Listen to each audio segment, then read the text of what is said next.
Yesterday, December 7th, 1941,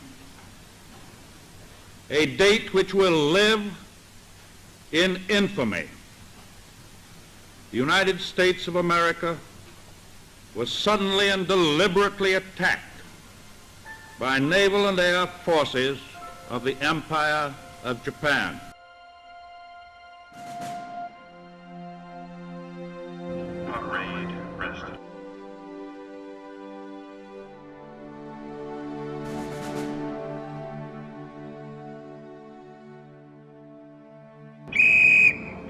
And salute.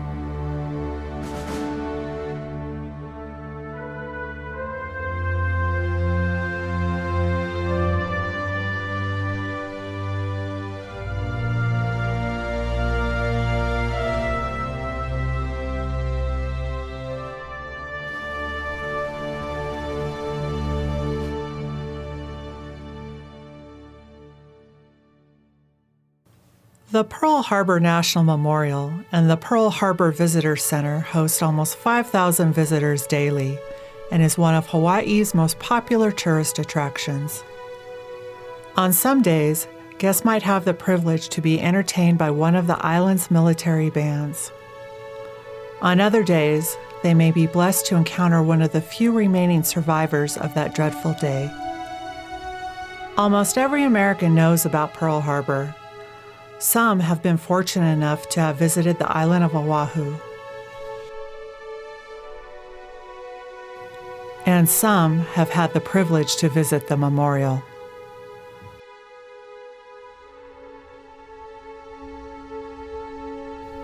The USS Arizona Memorial is hollow ground, where America honors the ultimate sacrifice 1,177 men made for their country.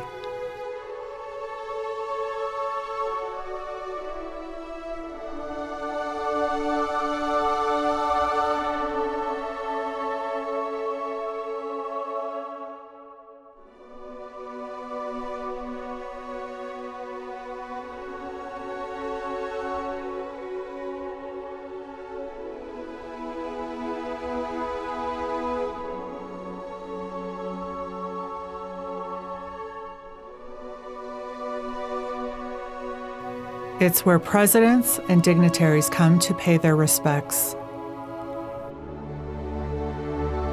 Where shipmates honor shipmates. Where old friends reflect on days long past. Where survivors say a prayer for lost friends. And where crew members who survived that fateful day are placed into eternal rest with their brothers.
Behind every name on the USS Arizona memorial wall is a story. A band to honor tells the tale of the USS Arizona Band. 21 young men who love life and who love music. Few people know the story of the USS Arizona Band and her musicians, but these were men who sacrificed everything so other Americans could pursue their dreams. These were men who made the ultimate sacrifice so future generations could live free.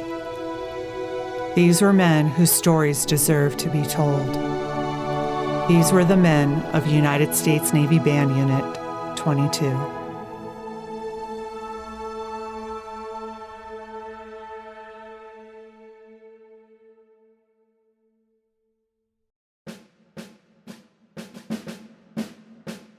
The story of the United States Navy Band is one that tracks not only the existence of the current Navy Band, but the legacy of music in the Navy. Musicians in the United States Navy date all the way back to 1798, when ship's companies included a fifer and a drummer. Musical luminary John Philip Sousa served as the Navy bandmaster from 1917 to 1919. Sousa is more known for his work as the head of the United States Marine Band in the late 19th century and his own band in the early 20th century. Sousa was brought back to the naval service during World War I at the record age of 62. He was commissioned a lieutenant commander in the Naval Reserve and led the Navy Band at Great Lakes Naval Station outside Chicago, Illinois. Under Sousa's leadership, young musicians rushed to enlist in the recruit training band. Meanwhile, Sousa reorganized the existing bands into smaller groups who could still carry out duties on ships and naval stations. Sousa used a large band of 350 musicians that would tour major cities. These tours would be used to support the Liberty Loan Bonds, the Red Cross, and the Navy relief and recruiting efforts. In 1925, Charles Benter took the reins of the Navy Band. Charles Benter, this was after World War I, had just taken over a band. The size of the band was about 17 because of the attrition after the war. Everybody wanted to go home. So he immediately set to work of creating a band that was second to none.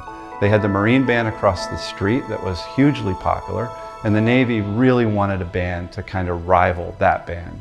So he immediately set to work, and he did three things right off the bat. The first thing he did was he raised the pay of his musicians. The second thing he did, and it doesn't sound like a big deal, but it was a big deal in the military at the time, is he allowed his musicians to leave base and come to base in their civilian clothes. And they could live off base, which was a big deal in the military. The third thing he did was he secured the Chief Petty Officer uniform in 1923, just a few years after he got here. The reason he did that is he brought a professional look, a professional cohesive look. And when you look at the old pictures from the band, you can see the band that he took over in 1919 compared to the band just a few years later. And you can see the professionalism that he was trying to bring in to the Navy music program. He was going to use this band as a nucleus to extend out to the fleet. In the fleet at the time, there was not a high level of consistency across the board. There were some bands that were great, there were some bands that were not so great. Captains had a lot of say as to what musicians they could have.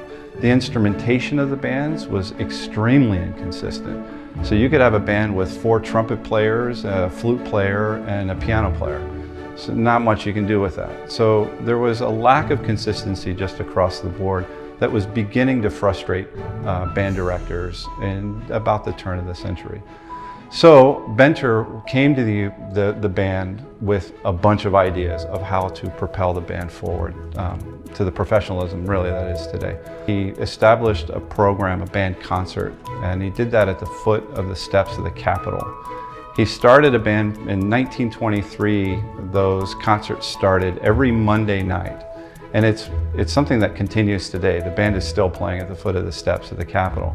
And you have to wonder that Benter was an incredible politician. He came into the Navy very, very young and worked his way up to bandmaster very quickly. He knew, he was shrewd, he knew what he was doing. And I have to think that he knew that putting the band at the center of our national legislative epicenter. He knew what he was doing. The senators would come out, see this wonderful band, so that when he went to them for money, they knew where their money was going to be spent. So once he had the band established, now he needs to start expanding those ideas out to the fleet. So he starts to develop the idea of the School of Music and trying to bring a standardized repertoire, standardized level of performance across the fleet. On June 26, 1935, the Navy created the Navy School of Music and named James M. Thurman, a graduate of the Curtis Institute of Music and former member of Leopold Stokowski's Philadelphia Orchestra, as its leader. He looked like a naval officer. He was tall and thin, and all the students were sort of awed of him. When he would conduct the groups of us as in a band rehearsal, maybe 50, 60 people, and he was tremendous. I mean, he imparted a lot of knowledge, and some of the things that he taught at that time, I remember, and then when it come my turn to be the conductor and leader, I could use them there then. Very, very talented man. According to Thurman, the Navy School of Music was designed to put iron in the soul, fuel in the muscle, and seafaring sense in the head of all naval musicians. By all accounts, that is exactly what the School of Music did. Qualifications for entrance into the school were very difficult. There was a written exam, as well as a physical exam, and only 1 out of every 5 applicants met the requirements. Well, when I I went to Boston recruiting station, and I had to pass a written test there, and then a physical test. Upon acceptance into the Navy School of Music, enlistees were sent to Navy boot camp for training. Once the enlistees returned to the school, they would receive instruction in harmony, musical theory, and history. They were also provided private lessons by the college's long list of esteemed instructors on their major and minor instruments. Enlistees would also become members of the School of Music Mass Band, where they would practice for several weeks. On the first Monday of each month, Thurman conducted tryouts. Musicians who passed this phase of their training were assigned to their permanent 20-piece band. The musicians were placed under the care of a bandmaster, a Navy musician who, through their service and performance, earned the right to lead their own band. The requirements for becoming a bandmaster were even more stringent than those of becoming a Navy musician. In addition to having to be a great musician, those selected had to have served in a fleet band, maintain a good service rate rating, and promoted to the rank of first musician. One such bandmaster was Frederick Kenny. It's really important to consider the fact that the School of Music was created during the Great Depression. I think Benter was smart with starting it at that time, because FDR, President, was very concerned about establishing national programs that could both train, educate, and provide jobs. And so this School of Music kind of really filled a void in our nation at a time that FDR and the country was looking for these kind of activities and organizations. So carry it forward, there were several musicians that they didn't have money to go to college. Not to mention the fact that there weren't a lot of collegiate band programs that were available, certainly not for free. And while the music school wasn't necessarily free, you had to give 6 years of your life. it did offer an opportunity for people to go get an education and get a job and really see the world. So when you're talking about the School of Music, it really is important to consider the time that we're discussing here. And many, I think, of the Arizona musicians, when you look back on their lives, they were looking for places to go that they could do their music, get an education, and have a job. Bandmaster Kinney is the one who is this unbelievable baritone player, is the one that formulates this collection of bandsmen. Frederick Kinney, one of 11 children, was born on July 31st, 1905, in Robinson Creek, Kentucky, to George and Mary Kinney. Kinney's mother died in 1911, and a year later, Kinney's father moved Fred and his 5 sisters to Willow River near Duluth, Minnesota. George Kinney did odd jobs for a while. Eventually, he remarried. Then he moved the family back to Kentucky and settled in Robinson Creek. In order to help the family financially, after completing the 8th grade, Kinney stopped going to school and took a job at the Greasy Creek Mine, which was owned by the McKinney Steel Company.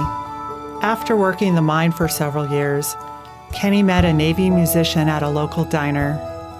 Kinney had always had a passion for music, and by the end of their conversation, Kinney had decided to see what opportunities the Navy had to offer. Kinney took a trip to Cincinnati, Ohio, where he met with a Navy recruiter, and on November 3, 1926, Kinney enlisted in the United States Navy. After completing his basic training, he began musician school in San Diego, California. Kinney moved up the ranks quickly and served in the bands on several of the fleet's battleships.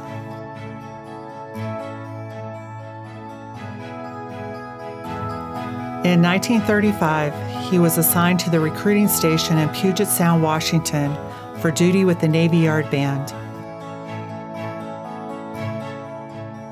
In early 1938, Kinney met Elizabeth Betty Marie von Babo of Bremerton, Washington.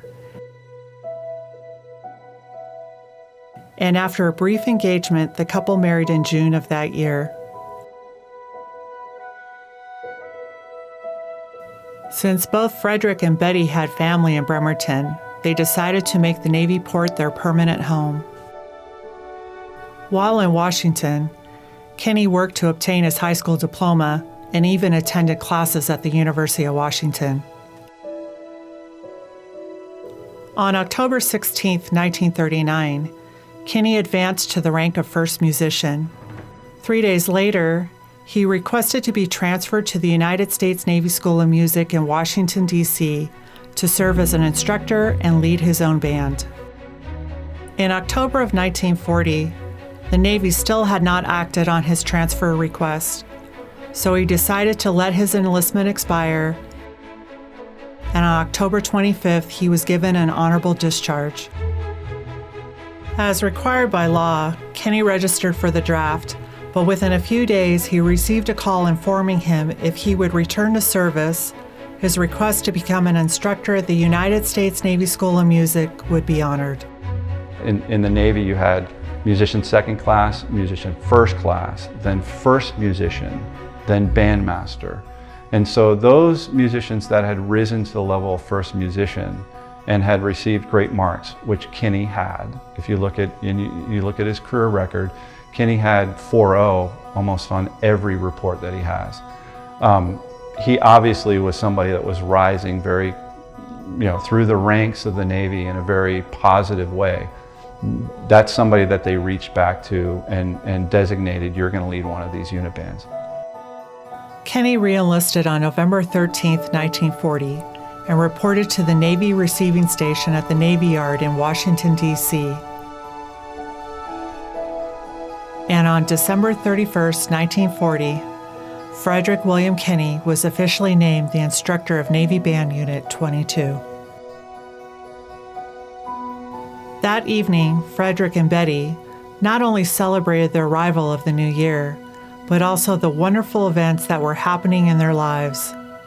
The Kinneys were excited for what 1941 would bring. By late January of 1941, 600 musicians had reported to the United States Navy School of Music in Washington, D.C. to compete for 400 positions, and Frederick Kenny was one of the school's 12 bandmasters. As described earlier, the Navy School of Music was dedicated to developing the enrollees not only as musicians, but as members of the United States Navy. Over the course of the next 5 months, band members would come and go as Kenny worked and reworked his roster, seeking out those musicians that he felt were a fit for his team. The requirements of the Navy School of Music were very rigorous, but from time to time, the students and the instructors were permitted to leave the Navy Yard and take liberty. During the precious few hours away from their military responsibilities, many of the musicians spent their free time with family or friends, or sightseeing throughout our nation's capital. Others spent their free time doing what musicians love to do, listening to music. During the late 1930s and early 1940s, Washington, D.C. was home to some of the most famous jazz clubs in history. One of the must-do visits for Navy musicians was the Howard Theater, which had the reputation of being a venue where color barriers blurred and music unified. Dubbed the Theater for the People by the Washington Bee, the Howard was the place where dignitaries like President Franklin D. Roosevelt gathered with everyday folks to see both superstars and rising stars. Along with Duke Ellington, greats such as Ella Fitzgerald, Cab Calloway, Billie Holiday, Nat King Cole, and Louis Armstrong graced the Howard stage. When they could, members of the Navy School of Music cherished their time on U Street watching greatness perform.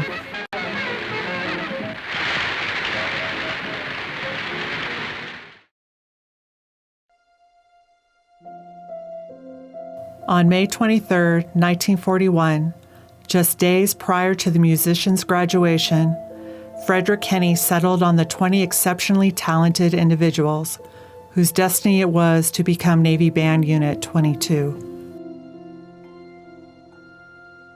Wayne Lynn Bandy was from Waynesville, Missouri. He played the cornet and was a singer. Orrin Merrill Brabson was from East Meadow, Long Island, New York, and played the French horn. Ralph Warren Burdette was from Plainfield, New Jersey, and played the cornet and French horn. Harry Gregory Cernucha was from North Merrick, Long Island, New York, and played the clarinet and saxophone. Gerald Clinton Cox was from East Moline, Illinois, and played the clarinet, saxophone, and Hawaiian guitar. Frank Norman Floge was from Harvey, Illinois, and played the clarinet and saxophone. Curtis Jr. Haas was from North Kansas City, Missouri, and played the clarinet, saxophone, and flute. Bernard Thomas Hughes was from Athens, Pennsylvania, and played the trombone. Wendell Ray Hurley was from Marion, Indiana, and played the clarinet, saxophone, and Hawaiian guitar. Emmett Isaac Lynch was from Louisville, Kentucky, played the piano and drums. William Moore McCary was from Shades Mountain, Alabama, and played the cornet and most other instruments. William Starks Morehouse was from Erie, Pennsylvania, and played the cornet.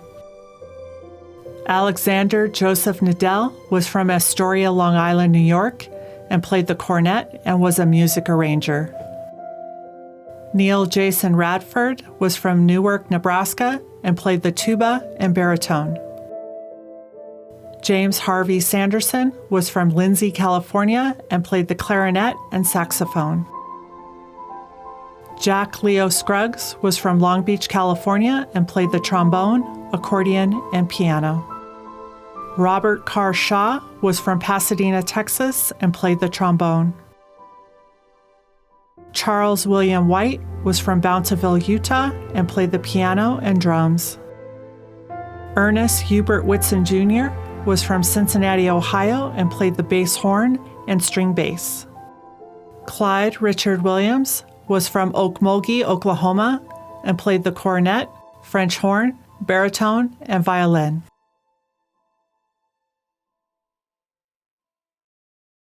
My name is Ruth Mae Molly Kent. My brother, Clyde Richard Williams, was a member of the United States Navy Band on the USS Arizona. Clyde Richard Williams was born on September 25, 1922, to Richard and Martha Jane Williams. Clyde and Molly grew up in Okmulgee, Oklahoma. The two were close siblings, and Molly, along with her parents, guided Clyde to a life filled with music. At Okmulgee High School, they were both members of the school's band and orchestra, and they took music lessons. Molly on the piano and Clyde on the violin and harmonica. They played at Okmulgee football games, concerts, and marched in parades, and loved every minute of it. Clyde was also an excellent athlete and excelled in swimming, diving, and tennis. He also played with the Okmulgee Junior College Orchestra and several other bands in the area. Clyde graduated from high school in the spring of 1940, and on November 27, 1940, he enlisted in the United States Navy and entered the Navy School of Music shortly thereafter. In May of 1941, Molly and her family attended Clyde's graduation from the Navy School of Music, a visit that left her impressed by Clyde's fellow band members. They were very young boys, 19, 20. They were very good musicians, and they were very close to each other. They had been together for some time. It was a good visit, but sadly, it would be the last time Molly would see her brother. Emmett Isaac Lynch, one of the older, he had graduated Georgetown College, orphan. The reason he sticks out to me is because Unit Band 22 was a family. I think everything we've read and we look at, and Molly Kent, Clyde Williams' sister, talks about, is that this was really a family. And you think about this kid who didn't have a family growing up. He was an orphan. He was in a children's home that had put a premium on education and entertainment. And so he graduated college with a music degree and a minor in economics. So he's a smart kid, an incredible talent, and he finds a family. And Unit 22 becomes his family. And I think about that too, like the joy he must have had. And when those planes hit, what his thought was to take care of his family, that strikes me too. Jack Leo Scruggs was born in Hanford, California on March 9, 1919, and was Henry and Elsie Scruggs' first child. Within 2 years of Jack's birthday, the family moved to Taft, California, where they welcomed their second child, Pauline. Like Clyde and Molly Williams, Jack and Pauline were also close siblings. Well, I'm Mary Nell Evans. My maiden name was Ellis, and my mother was Pauline Scruggs Ellis. Her brother was Jack Leo Scruggs, who was on the Arizona. Oh, they had a good time growing up. They were both musicians in junior high and high school. They were both in the marching band, and also at Long Beach City College. They were in the band.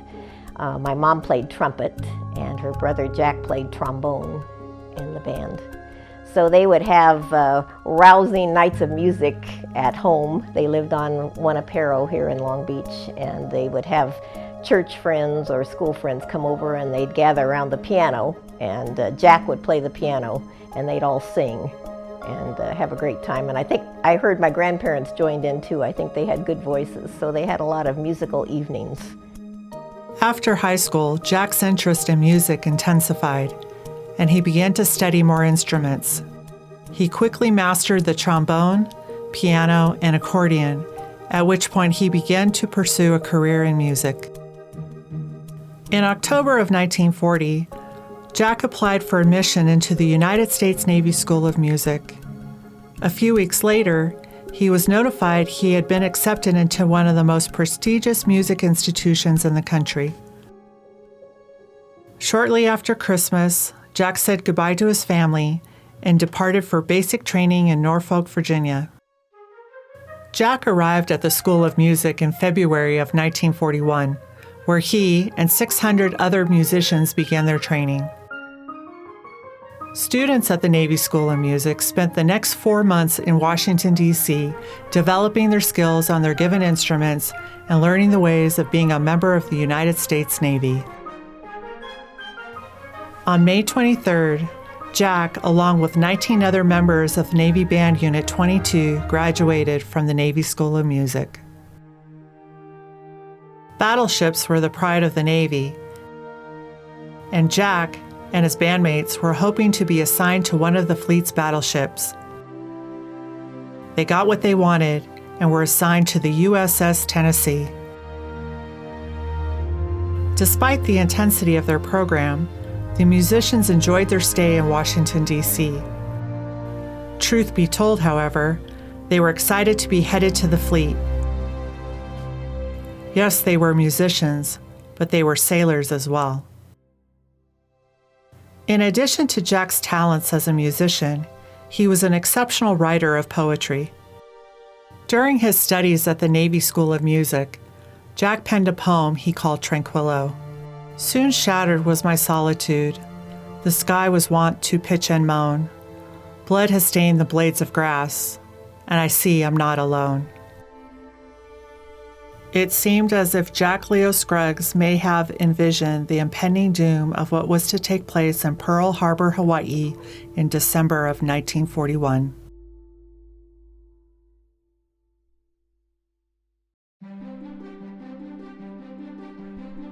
In early May, Frederick Henny had his band, and the band had their assignment. NBU 22's orders were to report to the USS Tennessee, while NBU 21 had been designated to serve aboard the USS Arizona. However, the bandmaster of NBU 21 requested a transfer to the USS Tennessee so that he could serve aboard that ship with his brother.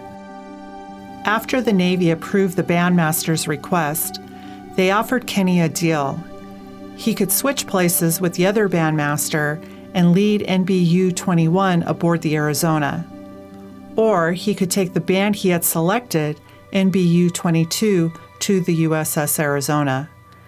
Kenny chose the latter, and NBU 22 became the new ship band for the USS Arizona. On March 4, 1913, in the Brooklyn Navy Yard, workers began construction on the USS Arizona. Named in honor of the 48th state's admission into the Union. The Arizona was 608 feet long, had a beam of 97 feet, and displaced 29,158 tons of water. The Arizona was the second and last class of super dreadnought battleships. On June 19, 1915, political and military dignitaries, Arizona Governor George W.P. Hunt, and a group of delegates from Arizona were invited to witness Esther Ross christen the ship in front of more than 75,000 people.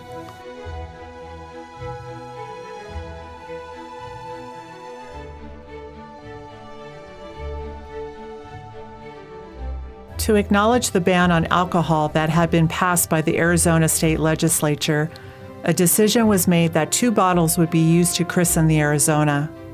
One full of sparkling wine, another filled with water from Roosevelt Lake in Arizona. The decision was somewhat controversial, as the use of water to christen a new ship was considered a bad omen by many sailors, but it was done to appease those who sided with prohibition.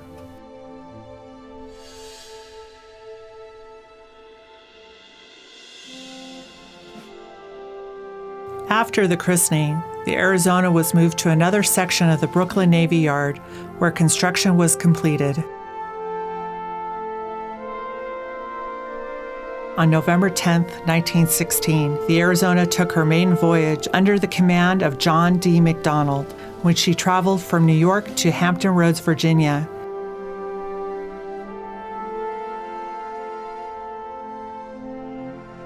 The Arizona carried 12 .45 caliber 14-inch guns and a triple gun turret. Each turret carried 100 shells. The crew at this time numbered 915 officers and enlisted men. Following her initial shakedown cruise, the Arizona joined the Atlantic Fleet. In December of 1918, she was one of several American ships to escort President Woodrow Wilson to France for the Paris Peace Conference. In January of 1921, the Arizona passed through the Panama Canal and crossed the equator for the first time. In recognition of the occasion, and in accordance with the long-standing naval traditions, various initiation rites known as the Neptunus Rex, or crossing the line ceremonies, take place for those who have never been south of the equator.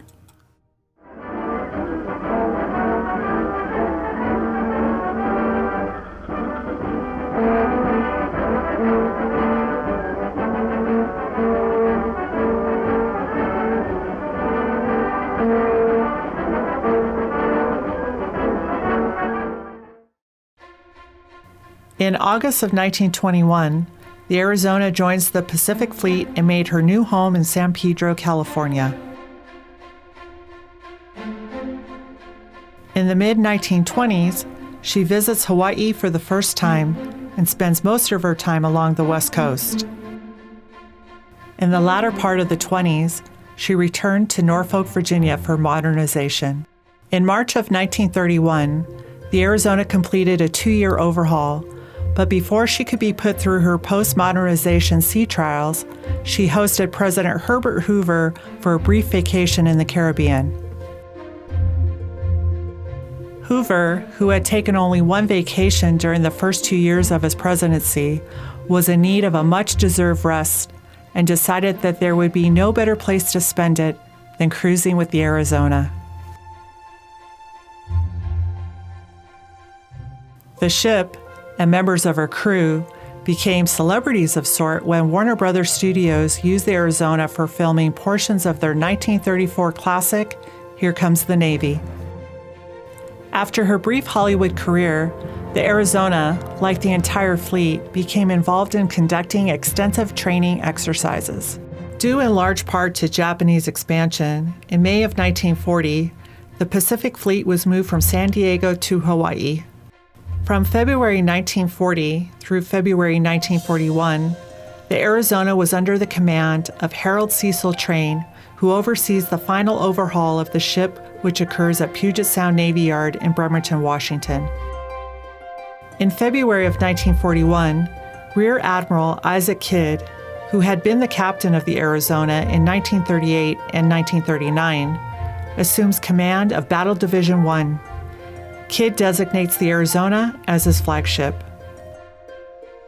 A few weeks later, Captain Franklin Van Valkenburg relieves Captain Train and becomes the commander of the Arizona. With Japan's alliance with Germany, the United States knew it would only be a matter of time before it was brought into the worldwide conflict.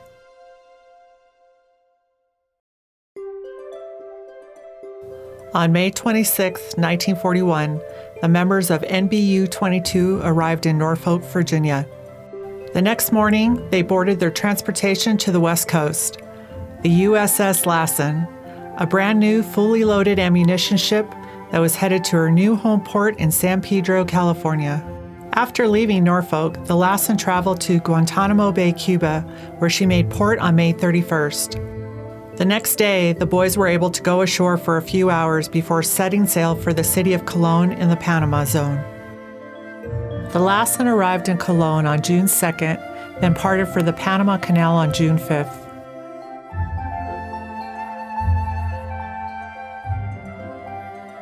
After an 8-hour trip through the locks, the Lassen arrived in Balboa Bay, Panama, where crew members were able to go ashore and visit Panama City, where many of the band members shopped for souvenirs. The next day, June 6th, the Lassen departed for San Diego, California, where she arrived on June 15th. Then on June 17th, the Lassen traveled up the coast to San Pedro, California. The band had been told they would be meeting the Arizona in Bremerton, Washington. But when they arrived in San Pedro, the USS Arizona was in port. The band said goodbye to the Lassen and was transferred to their permanent duty station, the USS Arizona. The band members quickly settled into their new ship, and it was not long before they were performing for their new shipmates. The taste of home provided by the music proved to be extremely popular with the crew and her officers. During the band's 2-week stay in San Pedro, there were opportunities for liberty, and since Jack Scruggs' family lived in nearby Long Beach, there were several backyard barbecues. The band had not been together for long, but during the trip west and throughout their training and performances, they were becoming closer and closer. Friendships were being formed, the band was coming together as a unit, and they were starting to feel like a family. The Arizona left San Pedro for Hawaii on July 1st, 1941.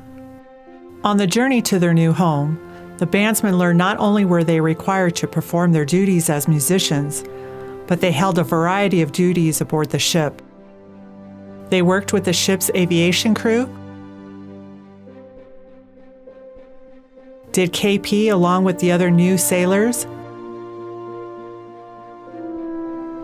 and of course they performed for the crew.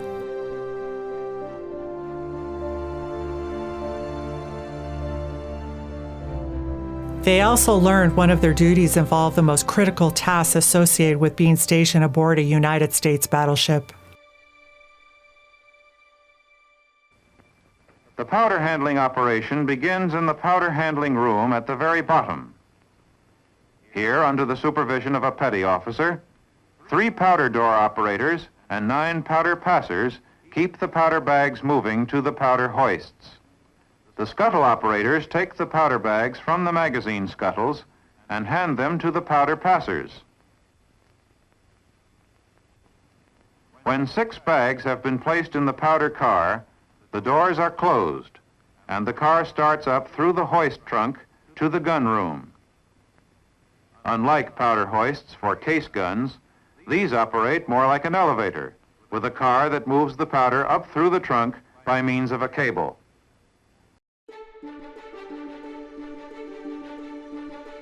The Arizona arrived in Hawaii on July 7, 1941. Even though their new home was a tropical paradise, they quickly found out how routine Navy life could be. Being at sea and conducting maneuvers took up the bulk of their time. Drill, eat, practice, perform, sleep, and repeat was what the band members came to expect at sea. When they were ashore, they had plenty of musical responsibilities, including performing at various concerts at the YMCA and Sunday brunch performances at some of Hawaii's finest hotels. There were even a few informal gatherings on the beach. While they worked hard, they always had a little free time for themselves. A bunch of things they could do. The sailors that got liberty would leave the ship and go into downtown Honolulu. They had a favorite bar that was a hangout for the Arizona crew. Or go down to Waikiki Beach and see the girls down there. And they would go to dances that were offered by some of the recreational services in town, and also churches had them. It depended on that. But they found a variety of ways to use their leisure time.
The clouds of war were gathering here. It was pretty evident that tensions in the Pacific had risen, and by the time late November rolls around, a war warning has been sent to this command and the Army command here on Oahu.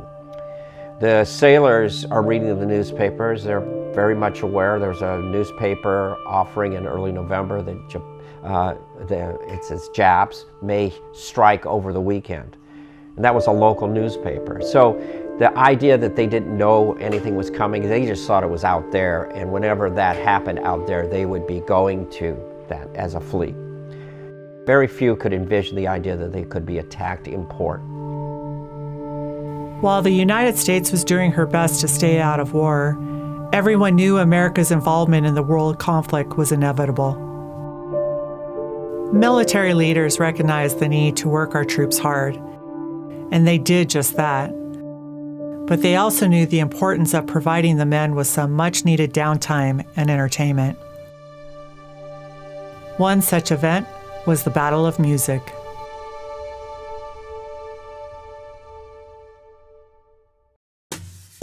The competition was that there would be 4 bands. There was a total of 17 to 19 bands that were involved in this, and they had planned with Fleet Recreation to have them play every 2 weeks. And those 4 bands would play music, the kind of music they called swing music, and sweet music, and specialty music.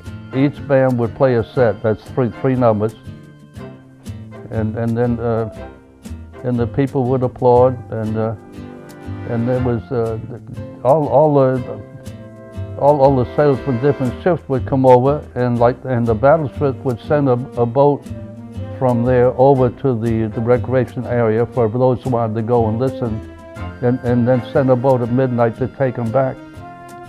So it's probably 1,000 or maybe twice that many men in the hallway. It was not a competition that you would think like Dancing with the Stars or anything like that.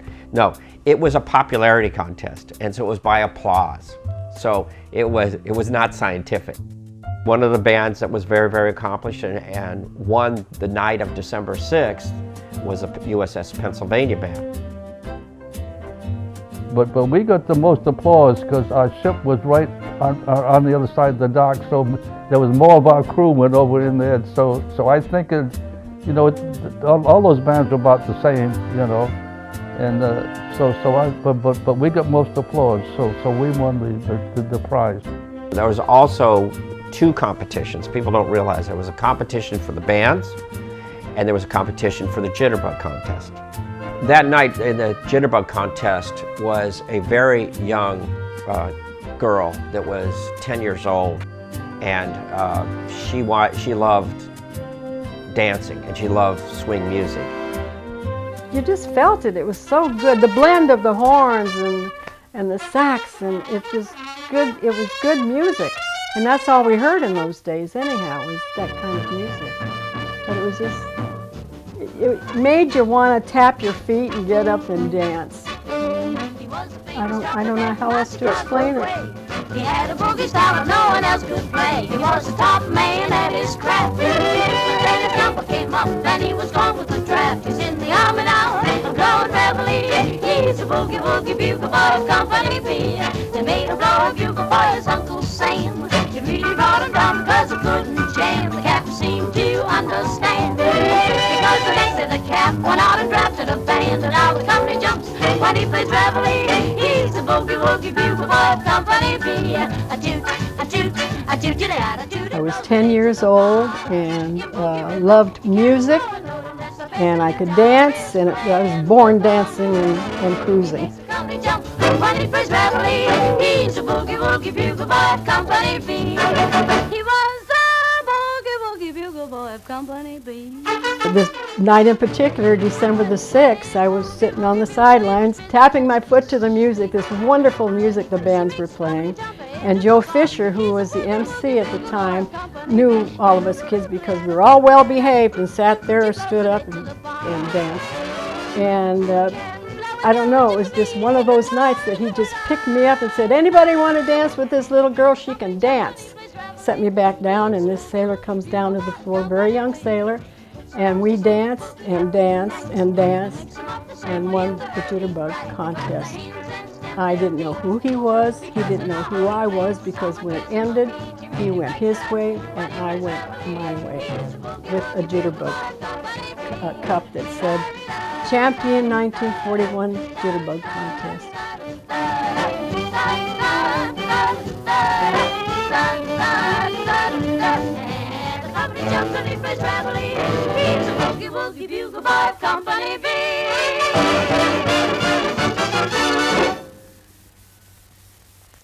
When the evening ended and the men started coming back, they had to be back aboard ship by 1 o'clock. And some of the bandsmen, Arizona bandsmen, had actually attended the Battle of Music at Block Arena. Not all, they just wanted to go there and listen to this incredible competition was taking place. The Arizona band was over there to listen, and I believe they left. We saw them at midnight when they were getting back in their launch to go back to the ship. And then the next morning they were all gone. So.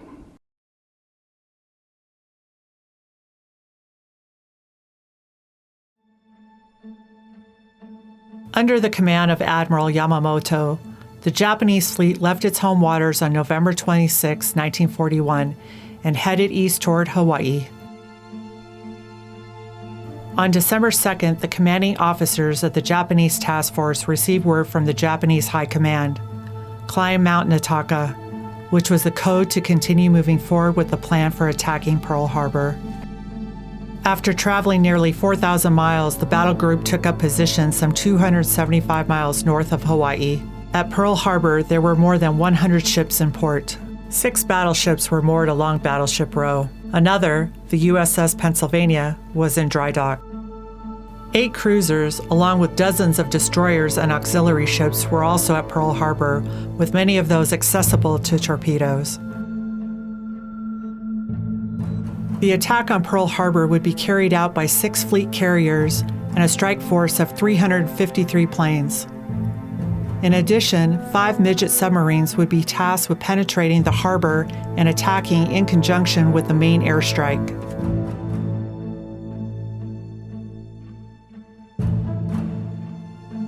The attack was composed of 2 waves. During the first wave, Lieutenant Fuchida was to command the strike against the ships in the harbor.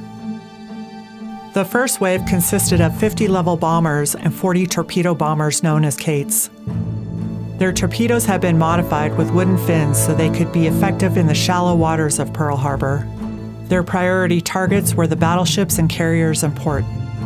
At 6 a.m., the first elements of the air attack, consisting of fighter aircraft, torpedo bombers, high-level bombers, and dive bombers, were launched, and the attack on Pearl Harbor had begun.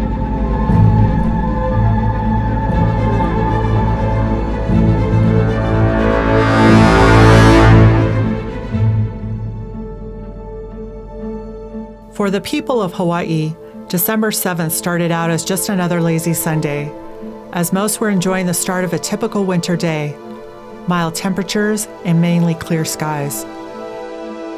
As the Japanese attack force inched closer to their targets, there were warning signs that something was amiss, but unfortunately, those signs would be ignored.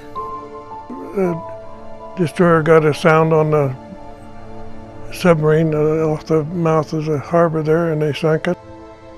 Then they got a call from the northern part of the island that on the radar they got a bunch of planes coming in, and they said, never mind, it's a Sunday morning, we're supposed to have a contingent of planes coming from the U.S., so that don't worry about that.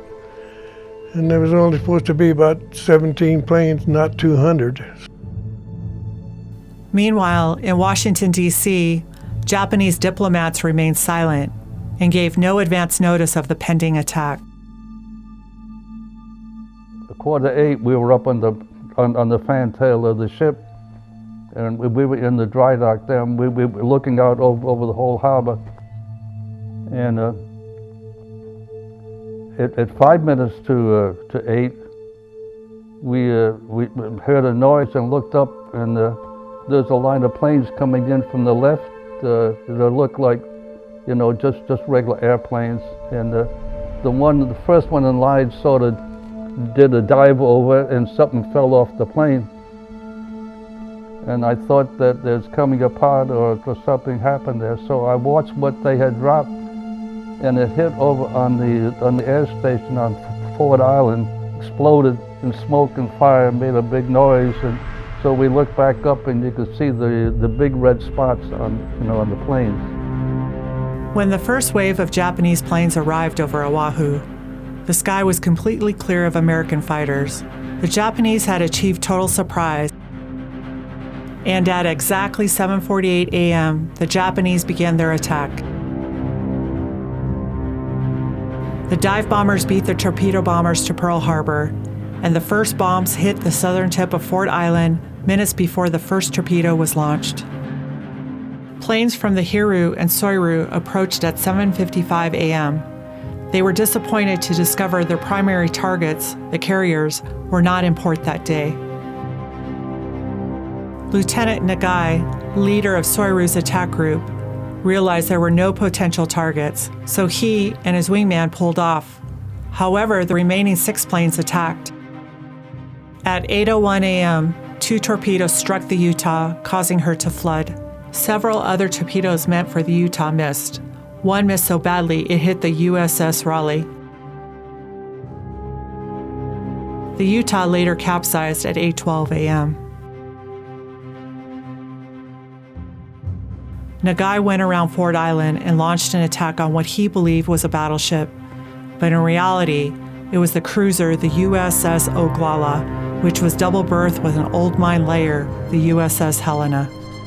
Nagai's torpedo went under the Oglala and exploded into the Helena, but still caused damage to the Oglala. Nagai's wingman recognized the Oglala to be just a cruiser and decided to attack Battleship Row. 8 planes from the Hiru, led by Lieutenant Hirata, arrived. Hirata saw there were no viable targets, so he and his wingman headed for Battleship Row. The other 6 aircraft from the Hiru, which were lagging behind, ended up attacking the Oglala and Helena. 4 launched their torpedoes, but all of them missed their targets. The last pair boarded the run and headed to Battleship Row.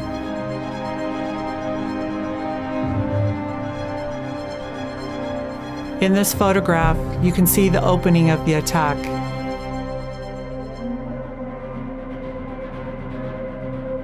Both the Utah and the Raleigh have been hit. The Utah is listing to port. At this moment, the torpedo runs on Battleship Row has begun. You can even spot 2 planes finishing their bomb runs. Due to the geography of Pearl Harbor, the torpedo bombers only had one avenue of approach. If they had gone over the Navy buildings, the turbulence would have thrown off their accuracy and limited their launch window. Therefore, the overwhelming majority of the Cape bombers flew single file down the southeast lock, resulting in the attack being spread out and concentrated on the southern tip of Battleship Row, much to the Oklahoma and West Virginia's despair. 12 Akagi planes approached single file 1,000 feet apart starting at 7:57 a.m. All of the planes focused their attack on the Oklahoma and West Virginia, with the exception of one, which attacked and struck the California. The 4 Hiru planes joined and launched against the Oklahoma and the West Virginia. Contrary to belief, the Japanese were not attacking with impunity. The U.S. sailors were quick to respond with anti-aircraft fire. The vulnerable, slow-moving Kates had to make their torpedo runs under fire. 3 miles behind Akagi was Kaga's air group. By now, the U.S. anti-aircraft fire was becoming more effective. Again, the Oklahoma and West Virginia took the brunt of the attack. One of the planes veered off to the left and landed a hit on the California, while another veered right and landed a hit on the Nevada. This occurred at 8:03 a.m. Kaga's air group was the only group to suffer losses. 5 of the last 7 Kates were shot down. In this historic photograph, the torpedo attack is perfectly captured. You can see the torpedo hits on the Oklahoma, West Virginia, and California. All of the ships are gushing out oil. In the background, you can see Hickam Field burning. The Helena is leaning against the Oglala, and a Japanese plane can also be seen. The attack was not executed as the Japanese had hoped. The strike that should have taken just 90 seconds was stretched out to more than 11 minutes from first run to last. Due to mutual interference and heavy anti-gunfire, some Japanese planes had to abort or redo their runs. They also seemed to concentrate on just 2 battleships, as 21 torpedoes were launched at the Oklahoma and West Virginia, over half of the available torpedoes. The Oklahoma had 12 torpedoes launched against her, suffered 5 hits, and she capsized in less than 15 minutes. The West Virginia was hit by 7 torpedoes, but was saved from sinking by the crew, who were able to secure enough watertight passages to keep her afloat. The California should not have sunk from 2 torpedoes, but her hatches were open that morning for inspection, which contributed to her sinking. Of the 36 torpedoes launched, only 19 hit their targets. That's a 48% hit rate. At 10,000 feet above came Fuchida and his high-level bombers. Their mission was to take out the inboard battleships inaccessible to torpedoes.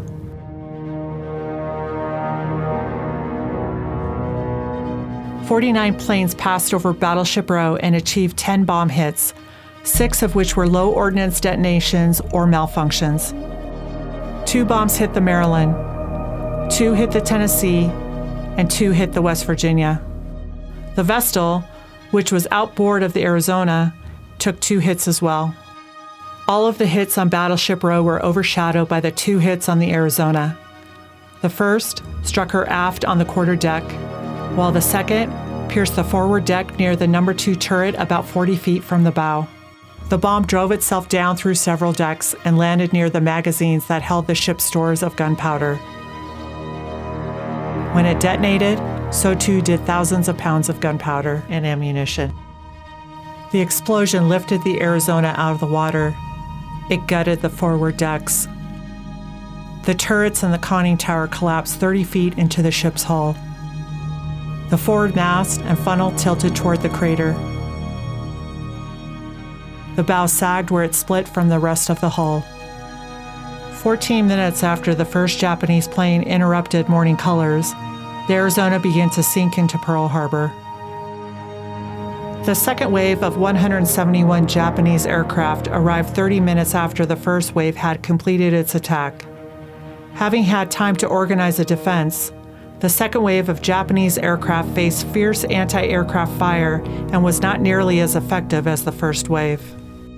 1 hour and 15 minutes after it began, the Japanese attack on Oahu and Pearl Harbor was over. 2,008 sailors were killed and 710 others were wounded. 218 soldiers and airmen were killed and 364 were wounded. 109 Marines were killed and 69 were wounded. 68 civilians were killed and 35 were wounded.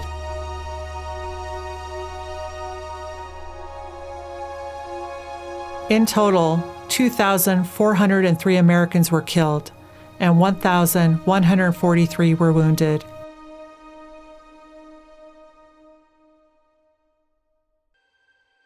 People have to realize that the Arizona is an anomaly. I mean, she was the greatest loss of life of any ship in American naval history. So the legacy of that crew is in these personalities that perished with it. And one of the things that has always been of interest to the public and to us has been the USS Arizona's band. Another thing that I think has been problematic with the studying of the USS Arizona band is the whole battle stations part.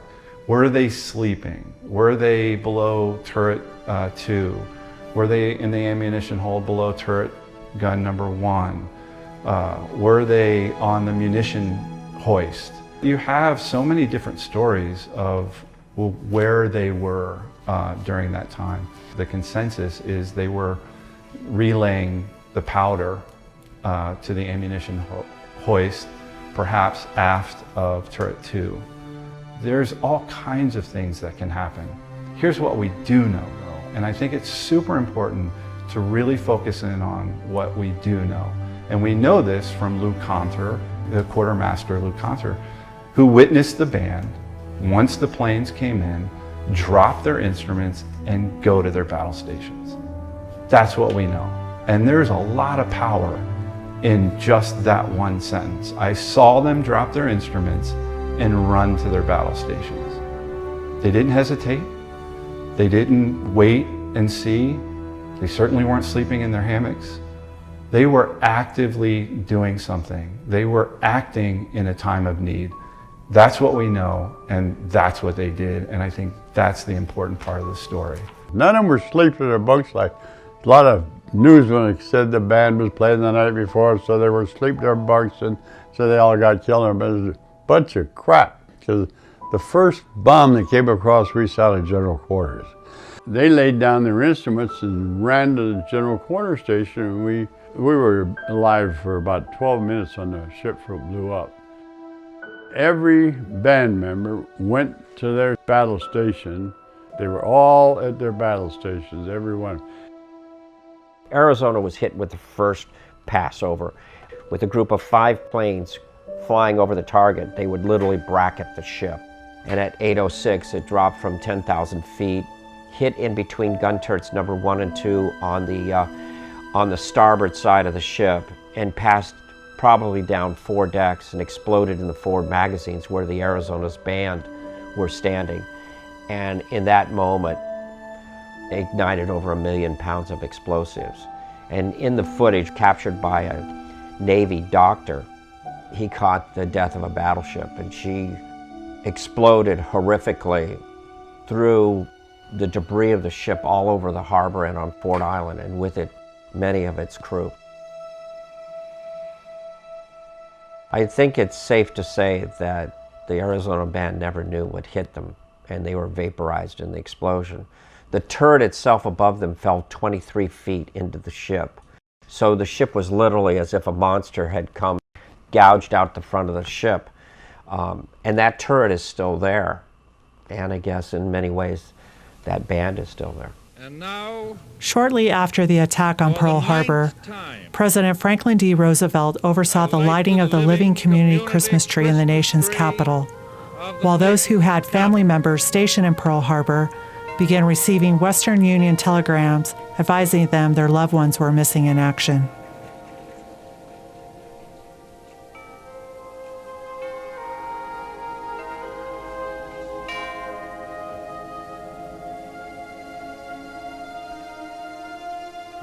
At the home of Clyde Williams, Clyde's father, Dick, had very little hope his son was alive. There was no joy in his heart, so there would be no family Christmas tree, nor would there be a holiday celebration. After the first of the year, families started to receive notification that their loved ones had lost their lives in service to their country. After exhaustive search, it has been found impossible to locate your son, Clyde Richard Williams, musician 2nd class, U.S. Navy, and he has therefore been officially declared to have lost his life in the service of his country as of December 7th, 1941. The department expresses to you its sincerest sympathy.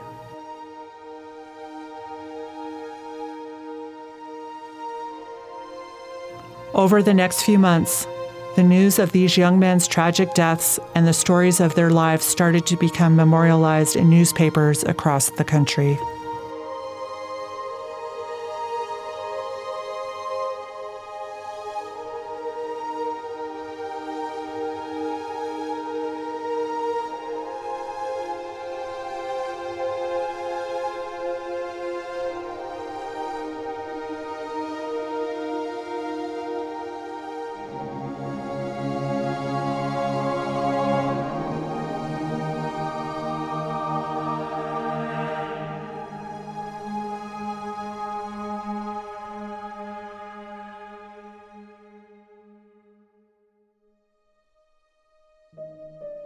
People often ask us as Park Service representatives, why is the band story so important? I think that it's an element of the entire Pearl Harbor story that makes this event so important. This story's been with us. And when we got the trophy in 1991, when we got the program in the late 1980s, it was as if that we had now become not only stewards of the USS Arizona Memorial and the battleship below her, but we were also stewards of key artifacts of the USS Arizona's band, who went to their battle station never to return. And so it's one of those stories that gives another side of what that ship was like. And it has just fueled the story of this band and the haunting picture of them and how young they were. And you know, they stare right back at you. And when you see that picture, they come alive. On December 7th, 1941, 1,177 men died aboard the USS Arizona. 21 of these souls were members of Navy Band Unit 22.